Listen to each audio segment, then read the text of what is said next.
make all these niggas mad. All I ever wanted, all I ever wanted was a bag.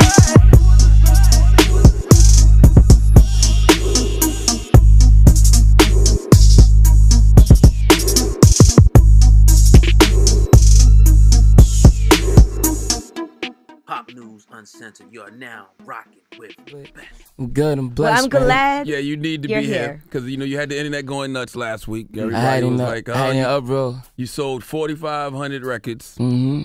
Allegedly, that's what they They saying. said 30 physical copies. Right. Now, were those numbers accurate? Nah, I don't know they wasn't accurate. You know what I'm saying? I think Billboard wrote like an article after about what exactly happened. Because, you know, that was really my first time going selling stuff. Like the other time I had New York City, the album, I put it up for sale for 12 hours. And then after that, I put it out, you know, for free on live mixtapes with Dat Piff or whatever. But this was the first time I went and did it full out. It'll go cap it, Best Buy, wherever. What happened was I dropped the album on Friday. Usually albums drop on Tuesday. And the physical copies wasn't supposed to come out till Tuesday. You feel me? So what happened was between Friday to Monday, I guess SoundScan is reported from Friday to Monday. So from Friday to Monday, I sold like 4,300 or whatever, under 4,500. You know what I mean? In those 2 days or whatever.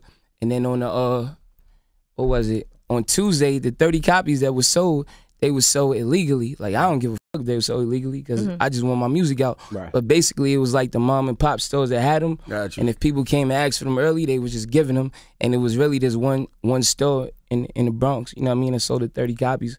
But shout out to them. They got my music out. I ain't tripping. Is 4,500 records sold a flop for independent artists first week? Hell no. Hell no. You got to think. Like, I seen everything going in the uproar and all that. And it said I sold 4,500 records, but if I'm getting 95% of my bread, and that within that week from that Friday to it wasn't from Friday, Friday to Saturday, whatever, I made 120 bands. You feel me? Between the record sales, between 30,000 singles, between, you know what I mean, doing hosting. So, like, when you independent and you really self-made and self-paid independent, then it don't matter. It don't matter. You got to get the slow grind, like the reasonable doubt grind. Like, you know what I'm saying? Like, they going to catch on later and they keep picking up and picking up and picking up. And at the end of the day, I'm here to make money. I'm here to get the paper. And now I understand what Jay-Z meant by, can he really match a triple platinum artist buck by buck with only a single going gold? I could really match a platinum artist buck by buck with not even a single going gold. You feel me? Because what usually happens is an artist, they'll get a deal, and their regular deal, they get 15% off every dollar. A little more if they hot, you know what I'm saying? And now, with me, I'm getting 95% on every dollar. So if an artist get 15% on every dollar, they sell 1 million singles or whatever, they supposed to be owed 150,000. But the record label done spent 250, 300 to make them hot. So really what happens if they spend 250, that artist owe 100,000 back to the label, you feel me? With Troy Ave, it don't cost me nothing to make no album. I got my own producers. I got my own art, graphic design. You don't pay for features? Nah, I don't got, when you got the respect, when they see you coming up and they see you like, you the boy, they gonna do that with the strength. Same way I do it. You know what I'm saying? If I see somebody moving, I'm gonna do that with the love. And everybody you see on there, like, yo, we rocking with you. What you need? Or shoot me back a feature or whatever. You know what I'm saying? Like, y'all just had 5 in here. It was, yo, whatever you need. 50. You know what I'm saying? You make it sound like police. 50. Yeah, so what I was saying is, like, if I turn around and I sell 100,000 records or whatever, like, I'm getting more money than somebody who went platinum. You know what I'm saying? And I'm just talking about singles. And singles be moving everything. How much does BSB get off that? Cause I mean, of course, it's gonna sell more than 4,500 over time. But how much does BSB get over that 4,500? Off of that 4,500? We get 95%. You know, 5% go. No, 90%. 5% go to my lawyer, and then 5% go to the distributor. But I'm so ill that I negotiated it where I need the distributor to pay 2.5 of my lawyer percentage. I pay the other 2.5. It's all about having the leverage, man, to do what you want to do. And not for nothing, he's an independent artist at his truest form, meaning he doesn't have help doing radio. He doesn't have help doing everything. Comes out of his own pocket. So he pays for radio promotion. He pays for touring. He pays for everything. Usually, when an artist says they independent, they get a little help from a label, and they only get a percentage. They got a little secret development deal or something like that. You know, it's so ill. Like, look how I came here Y'all remember when I first started, you was like, yo, go sign to a label, sign. You was like, yo, how long or whatever. And then I just stood here and I stood the test of time. I stayed focused on what I was gonna do. I told you, I said, I'm gonna buy me a crib, I'm gonna get me a Rari, I'm gonna do this thing independent. You know what I'm saying? Now, don't get me wrong, I still want to go to a major, but as a joint venture, I want to do what Rockefeller had. I want what Murder Inc. with Bad Boy, like, you know, that's. Do you have to in 2015 though? Do you really need that? I mean, it puts you on. With me, it's like hustling. Like I was a heavy hustler, so I always resort everything back to that. That's my mind frame. So if I'm hustling on 100 blocks and I'm making $1,000 a day, whatever. Say I'm making $1,000 a day off of one block. Now, a record label gonna put me on 1,000 blocks, but they want to take 50%. I ain't tripping. That's still more money. I gotta give up half, but I'm getting more money. Instead of me getting $1,000, now I'm getting what's 1,000 times 5? What, 500,000, 50,000, whatever it is. Right. I'm still getting more money, and at the end of the day, we ain't greedy. Now, people had a lot of jokes after they put that out there with the sales and everything. Yeah. A lot of memes, a lot of things. Right. Yeah, even Krayshawn commented. A lot of people commented. Nah, it don't affect. Like, I come from the dirt. I come from. I'm self-made and self-paid. I can't say that enough.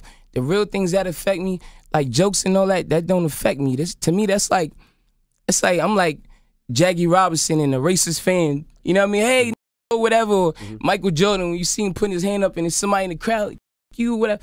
It don't matter at the end of the day, because if you look up at the scoreboard, I'm still winning. You feel? If I was broke, or if the show started slowing up, or I just came from I'm dead tired. You know what I mean? But I know I gotta work. It's a big platform. I gotta be here. You know what I'm saying? I just came from Miami. My life ain't crazy, like crazy. You feel me? One thing I like about you is your confidence, but I also think I'm gonna tell you the crazy part. Not to cut you off. I seen somebody say, "Yo, I don't like Troy Ave because he's too confident." What type too cocky, they say. No, I seen too cocky, but I was like, all right, people had it on. When somebody say too confident, that shit don't make no sense to me. That's just other people's insecurities. That's me shining a spotlight on it because of my confidence. You know what I'm saying? And it's making them insecure. Like, it don't. What happens is they try to, like, you try to tear Troy Ave down. It's like, you gotta look at the people that's writing stuff. It's either people that I came in contact with, and for whatever reason they don't like me for a personal reason, so it's a bias, you know what I mean, or whatever. They call you Troy Average. I had a song. I heard somebody call me Troy Average. Well, let me tell you about this shit. Average to the 4. What I fucking say? I'm talking to the 4 new hoes on the average, and they 8.5 the dime on the average. Every show I get a dime on the average, and my dime is about 81 carats. So you played with it. You know what I'm saying? Like, it don't affect me. You got to think, when these people tear down Troy Ave, it's like, who else do we got from the city that's doing it this way? You ain't just trying to tear down me. You trying to tear down a generation of people. You want them to lead and follow somebody else? You want them to be drug addicts? Or you want them to have, I represent ambition. I represent grinding, coming from the bottom when people tell you you can't do nothing. You can't, you ain't gonna be this or you ain't gonna be that. Y'all all went through the same struggle. Look at the platform that y'all had. You feel what I'm saying? Like, everybody came from, I'm pretty sure Envy had to carry crates or whatever. You know what I'm saying? People got more pride than money. And I'm willing to take risks. I put my pride to the side. I put my money where my mouth is. I put my work ethic. I sacrifice to be where I'm at. So for somebody to try to tear me down and slander me, it's like damn near like modern day slavery. Like, you know what I'm saying? Like, to the point where they say, yeah, you know what? Troy Ave's doing too much. He's not like a humble or a type of a yes a boss type of. You know what I'm saying? So we need to tear him down. You know what I mean? Not comparing myself to Malcolm or Martin, but they tore him down. Well, you did compare yourself to Jackie Robinson and Michael Jordan earlier. Yeah, definitely, because they great. Shit, you better compare yourself to the greats if you want to be great. But do you think part of it is comments that you've made about other artists too in the past? Because people have been. I be dealing facts. I never. Even like, look, calling Kendrick Lamar a weirdo, and I know you clarified that. They asked me if I think Kendrick Lamar is a weirdo. What am I? At the end of the day, at the beginning and end of the day, when you independent and you like I am, nobody built me up, so can't nobody tear me down. So I'm not held to the same restraints as an artist on a major who might not be able to say something because they're on that label with that person, or they might need this person for a feature, so let me dance around and be politically correct. Like, I just deal in facts. If somebody say, yo, Troy Ave is dark skin, that's a fact. I can't get mad. You can't get mad at somebody for reporting the news. You know, I never said Kendrick Lamar was whack. He made whack music. I just said, all right. They said, you think Kendrick Lamar's a widow? I said, yeah, he's a widow. And that was it. I didn't say it in a malicious way because I don't care. At the end of the day, you could be a widow. I don't care what you are. As long as it don't affect me and mine, I don't care. But that's the only reason people are slandering you the way they are. Yeah, or even Chance the Rapper. That is. Nah, they trying to tear me down because I represent everything that they not, and my confidence that makes them become insecure. Because if you got people like me who ain't afraid to say, yo, I'm that. What's wrong? LeBron said he's gonna win because he's the best in the world, and it was an uproar. Why you can't say that? When Michael Jordan, Charlamagne was just saying he doesn't think he should have said that. Because everybody, why not? I think you should allow other people to speak for you. You can't because what if they don't speak for you?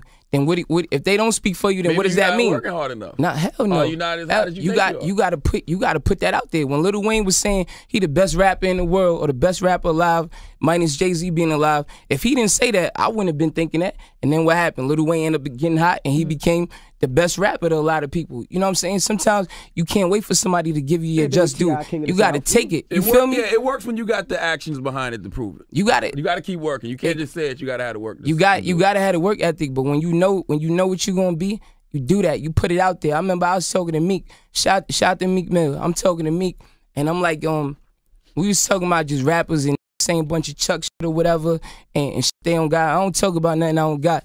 And then I was like, yeah, I don't even be talking about having Ferraris or Lambo. I'm getting a Rari. Me and Envy was talking. I'm getting a Rari. I can tell. I'm focused in. Your mind, all right. Yeah. So I was like, yeah, I don't be with shit like that. And Meek was like, man, I ain't gonna front. I did, but that's because I knew I was gonna get it. I knew I was gonna be that. I knew I was gonna have the shit I was talking about. You know what I mean? And you put it out in the universe, and if you go hard and get after it, it's gonna happen. That is true. So, well, a lot of other artists do show you respect and have been working with you, wanting to collaborate with you, wanting to sign with you. Yeah, but for some reason, I don't know why your haters are so vocal. Like, I go online and it's because of the attitude, which is good. Yeah, you gotta have it, but it's because like, yo, I want to shoot him down. The cockiness definitely. That's what I'm saying. You lose. I'm not cocky. I'm confident, man. I know. I'm not saying that I could do nothing that I can't do or that I haven't been doing. I told everybody I was gonna restore the feeling in my city.